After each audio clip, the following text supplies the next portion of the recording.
Көз тиюіні арабчада шариат терминінде әл-айн деп болады. Әл-айн. Сөзме-сөз көз. Дәл манысы бұлақ деген манысы бар. Ана бұл жердегі темасы көз. Бұл жаман табиаттан келіп шыққан нәрсе дептір. Қандай жаман табиат десе, ашықша ач көз адамдардың içinde қайнап, оозун емес, мұрындан емес, көзден шығады екен. Дағы адамдарды атады екен. Ого, мұны жігіт екен да деп қойса. Көче тілімен айтқанда 10 қосынан чөт екен да сол жігіт. Бұл бойынша соның дәлелдері бар, аз келеміз адам. Бағып өтеміз. Құдай бұйырса. Аятта, хадистер бар. Бірінші көзінде өзін шешмелеп алады. Яхсулу лил манзури минху дорон. Табиаты жаман, ач көз адамдан пайда болып келеді дағы, кімге назар түшкен болса, ошол адамға Алла сақтасын, Алладан сақтануын тілеп, дуа қылып, бата тілек қылып, қайыр садақа, анчанша ихсан қылып тұрбаса, ошол адамға көзін не болып деп тұр? Тиеді. Егерде алдын ала кейде қан шығарып, же болса бір анчанша ақша садақа қылып қойып, біздің бұл адатымыз ғой. Қоя, 5 жылдан бері біз еш қонақ шығар елек біз туғандарды шығарып қойыншы деген бір айында сонда салттарымыз бар соны. Тоғдан көшіп келгенде мал салуымыздың барды аман есен келіп тұр. Емі ұшуға береке тілеп, шүгіршілік тілеп, бір қой сояйын, жылқы сояйын деп ilgari біздің ата-бабалар неғылған сойып тұрып, туған ұрығын шығырып алып, шот қосылен нечіп алып, ана қалғаны соғым қатары сақтап алып жей беріскен. Жаңа жылқы, чоң мал, уйларды, тоқоз, тоғыл аймақтарға. Ені, фал-айну хаққын, көзін тиісі бұл шындық. Валисаба биха шайун табитун ва мавжудун. Көзігіп қалу мәселесі бұл айқын, нақ, бар нәрсе. Бұл әлбетте Алла Тааланың бұйрығымен болады. Қачан? Ушындайлы мен көзім барды бір аргымды атып жүре тұрған нәрсе емес әлбетте. Баяғы оқиядай оқып кетпешіміз керек та. Қайсы бір адай шығарма кітапта келеді ғой. Мұсылмандар атайын шылдыңдағы манida шығарған. Баланча деген дервиш бар. Өтігін тескерісіне мүті олы атса, içінен оқ шығады екенді. Балким ошол Құдайдың кереметі, ошол олияның өзінің өтігінен шығышы мүмкін. Бірақ қалғанымыздың өтігінен шығып кетпайды. Қалғанымыз өтігінен оқ емес, башқа жит шығып отпайды. Егер жуып жүрбесе. Тұрау? Ошондой дейін. Тегі олияға керемет болып, маған ошондай керемет болуш керек дей албайды екен бізде. Ал Құдайдың қолындағы нәрсе екен, біздің қолымыздағы нәрсе емес екен. Қайсы пендесінің тақуашылығы жағып баса, Құдай Таалам керемет беріп қойды. Мысалы, имам Шафи Кавказдан шыққан. Суының бетінен аттың чабы өсіп кеткендері бұл жомық емес та. Болған оқия бұл кеш жақында.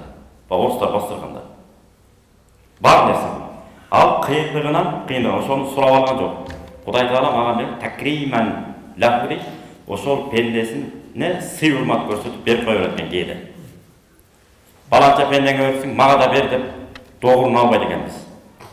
Бирок жақсы іштерді атқарып атам, соғ іштерді атқарып атам, неге менікі болбайды дебесіңіз керек екен, наразы болмай. Балки Шейх Шарави айтқандай, сіздің бата тілектеріңіз айттыңыз да, мысалы мен 7 бала болсом, 5 қыз болсом, анам мындай үйлі болсом, тигиндей болсом дедіңіз, бирок бири да болгон жок, балки эми болот келечекте. Сиз наразы болбошуңуз керек экен. Эмне үчүн? Шейх Шарави айткандай, сизге аны бербеген менен сизге келе турган ондогон, жүздөгөн балени Құдай Таалам тозуп алып койгон болушу мүмкүн. Качан билесиң? Чында, эч ким билбейбиз. Бизге башкача сыноолор келиши мүмкүн. Кээ бир адамдар бар, байкелер. Үй салуу, машина алуу, бирөөгө жакшылык кылуу биякта турсун. Оорубай жатып, оорубай турсам болду эле, мен ошого бактылуу болот элем дегендер бар. Кээ бир үйдө бар, бирден, экиден дебей турабызчы, бирден болот. Кудай амбетин аргысын. Бирден деле болбой эле койсун. Бирден оорукчан адамы барлар бар. Сөзсүз ага бир адам байланган, аркандалган. Кетип калса болбойт. Ошондой оорулуу адамды карап, ушул айыгып кетсе болот эле деп, ойлогон ою дарты ошол. Ушул айыгып кетсе болот эле деп. Арабыздын мечитте көпчүлүк адамдар отурабыз. Кайткенде мен дилди жеткирем, Канткен ислам боюнча бир нерсе жеткирип алам деген дартмен отурганда толтуруп отурасыздар. Бул шүгүрчүлүк экен, Кудайдын берген чоң тартуусу. Болгону тажатма болбош керек экен. Тажатчы. Отурсаң неге мен уксам деп элечи, күндө чоктор кармап элечи, бурчкап тура элечи. Ибн Масуд радыйаллаху анху айткан, бир жумадан эрте жолуктуруп алып эле маселе айта бергениңерди токтоп кула дейт. Себеби тажатасыңар деген. Кимдин сөзү экен? Ибн Масуд радыйаллаху анху. Тажатпагылачы дейт да, жөн болгула. Атайын бир жумада андай эле маселе айткың келет абы, бир жумада бир чогулуп болбосо жетет дейт. Ошондо жакшы маселе өт, даярданып анда укканың эмес. А уккан менен сүйлөй берген адамдардын не дейт пайгамбарыбыз? Калпычы деген статусту берип койгула дейт. Хасан Басри рахматуллахи алейхи айтып атат. Ахлакат мал ужмату, мусулмандарды араб тилин тантыр-тунтур сүйлөгөндө талкалады деп кимге айткан? Арабтарга айткан, бизге эмес. Арабтардын өзүнө айтып атат. Эй, араб тилин чала сүйлөгөндөр, динди буздуңар деп. А биз жөнүндө сөз кылгысы да келген жок. Адамдар арабча билбейсиздер көбүбүз. Атайын үйрөнүш керек ал үчүн. Грамматикасын жак бягы. Бирок Кудайдын кудурети ушул экен. Хадистин жыйнагын Адам араб эмес, Имам Бухариге жыйнатып койду, Имам Муслимге жыйнатып койду. Грамматиканы болсо Сибавайевге топтотуп койду. Имам Сибаваев деген бар. Араб тилин грамматикасын бүт жыйнаган. Бирок араб эмес алда. Бул Кудайдын кудурети.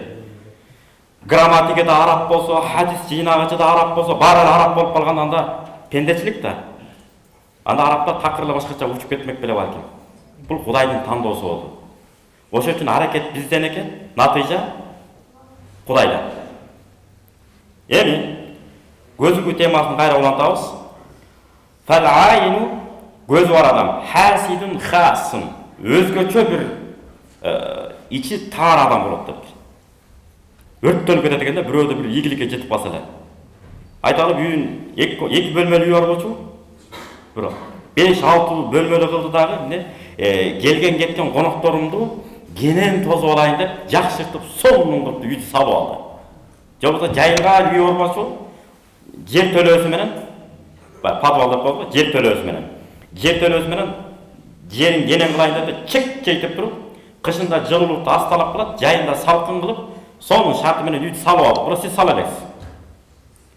Кантип салып алдым? Неге бул салып алыш керек, мен салып албайм деп, иштин өрттөнүп кетиши мына ушундан болот экен деп көрө албастык. Мына ошондон анан көз пайда болот экен. Ошон үчүн аалымдардын сонун чечмеси бар экен. Ва куллу аилин хасидин ва лайса куллу хасидин аилин. Көрбөйсүз? Ва куллу аилин хасидун ва лайса куллу хасидин аилан. Ар бир көзү бар адамды ичи тар көрө албас адам деп билебиз. Ар бир көзү бар адамды сөзсүз ичи тар көрө албас ал. Бирок ар бир эле көрө албас адамды көзү бар деп айта албайбыз деп. Дагы жайраак айтайын. Ар бир көзү адам бар го, сөзсүз ал ичи тар көрө албас адам болот деп. Табият ушундай болот.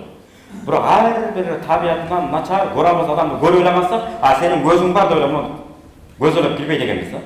Балким аны жок. Ал даражага жете элек, докторлукту жактай элек да. Айя көрө албастык кылып, анан бара докторлук даражага жетсе, ошо көрө албастык боюнча. Анан көз пайда болушу мүмкүн экен. Ага деле эмгек керек окшойт да. Ушундай экен. Ушун бар бекерчиликтен чыгат экен. Бекерчилик жатып ичерикте. Бекер жатып ичер боло берсе эле ар кимге аңдый берет экенбиз жашоосунда. А дайыма бир иш менен алек болсок, көрө албастык кылмак турсун, бирөө менен аалап сурашканга убактыбыз калбай калат экен. Таарынат да кээ бир туугандар суроо.